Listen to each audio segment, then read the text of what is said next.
Sarbanes, you are now recognized.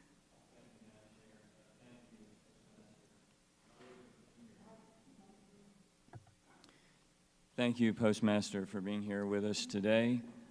I'll be candid, I don't trust you right now. I don't know whether it's I don't trust your judgment or don't trust your motives. If you think you could implement the changes you did without having the negative impact that we've seen, then I worry about your judgment. And if you did understand what that impact would be, then I'm concerned about your motives.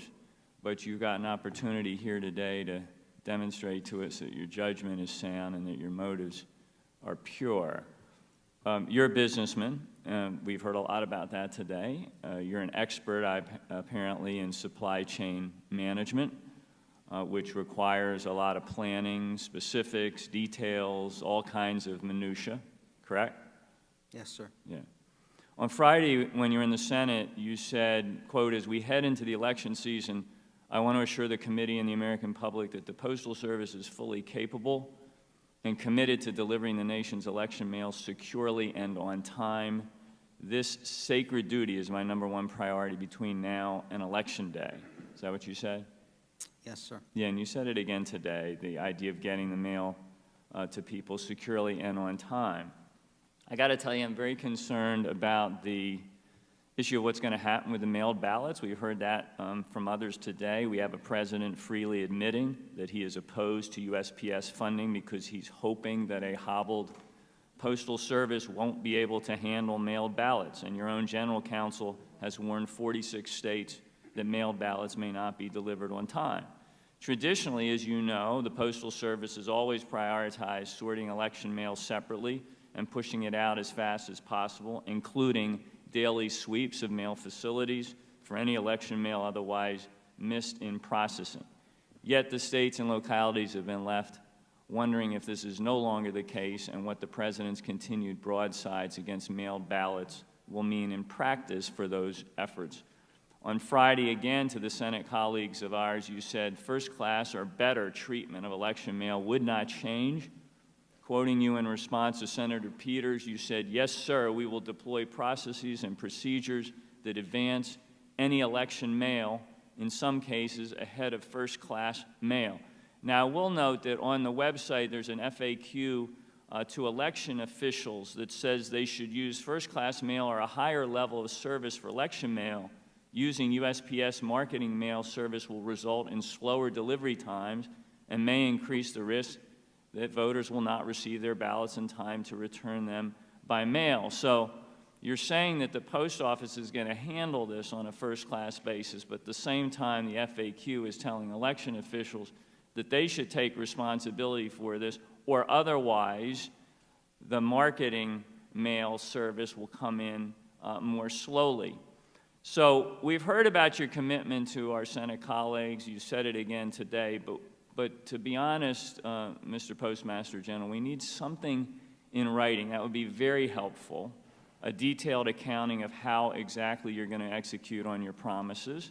You're a specialist in logistics, so we want to know, what are you doing at USPS to make good on these words?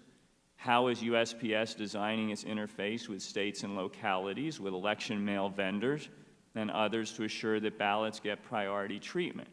We need written policies and directives, not just words. I assume you know that USPS has long offered memorandums of policy to ensure the system-wide execution of key policies and procedures. I was looking at a bunch of these last night, and in that vein, I'm asking, can you commit today to the immediate issuance of a formal USPS policy in writing that will guarantee all delivery of election mail is treated as first class or better for the 2020 general election? Can you do that for us?